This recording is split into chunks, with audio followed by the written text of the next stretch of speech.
question que nous avions soulevée aussi, c'est d'une participante, c'est mais pourquoi et comment revenir sur ce que quelqu'un dit pour éviter que ça soit un oui, oui, tu as raison, un acquiescement, comme si l'autre avait besoin d'un vis-à-vis, comme si il avait besoin, vous voyez ce que je veux dire.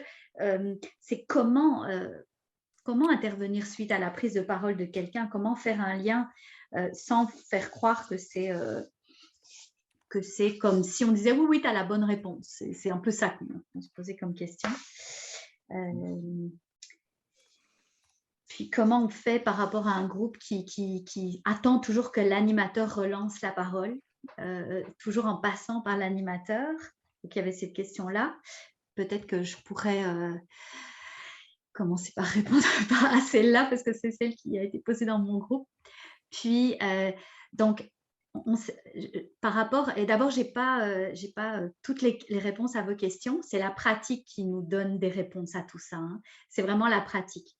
Mais par rapport au rôle de l'animateur, j'ai déjà observé dans ma pratique, puisque moi, je pratique cette approche-là, que ça dépend des groupes, évidemment. Il y a des groupes où j'ai quasi pas à intervenir parce que le groupe... Mais ce qui a été important, c'est que je présente au groupe leur rôle dans cette circulation de la parole. Je leur dis que je ne suis pas l'animatrice, qu'on est tous responsables les uns des autres. Et donc, on est tous responsables de faire attention à la place des uns des autres. Si on ne le dit pas, si on ne dit pas que ça fait partie du dialogue, ben, ils ne sauront pas que c'est ça qui est attendu.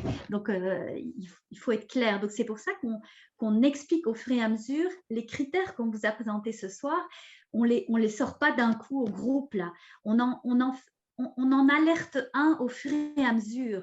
Au fur et à mesure de nos rencontres, on dit hey, il me semble que je vais vous rappeler que dans un dialogue, il y a tel critère. Puis on essaye de le mettre en pratique. Donc, ça, c'est pour répondre à la question de l'animateur.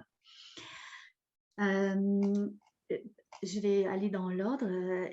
Déjà, quelqu'un a posé la question de est-ce que ça se fait déjà? Alors, est-ce que la question, c'est oui, la catéchèse biblique symbolique, ça se fait déjà. La pratique de la philo, ça se fait déjà. Le mix des deux, pas vraiment encore. Même si on en retrouve des intuitions dans certaines approches catéchétiques, hein, je ne dis pas ça, hein, mais je veux dire, de manière très explicite, là, c'est beaucoup expérimental pour le moment et je vous dirais qu'il y a des pays comme l'Allemagne, la Suisse, qui sont un peu plus avancés que d'autres pays par rapport à ça. Mais il y a beaucoup d'écrits qui commencent à sortir et de partage d'expérience. Je vais remonter une question. Comment tenir compte de ces repères en même temps pour amener un groupe? C'est stressant.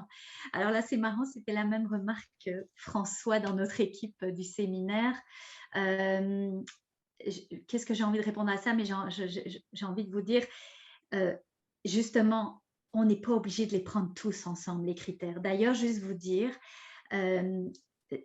vous aussi, comme animateur au début, là, vous pouvez commencer par vous en approprier l'un ou l'autre.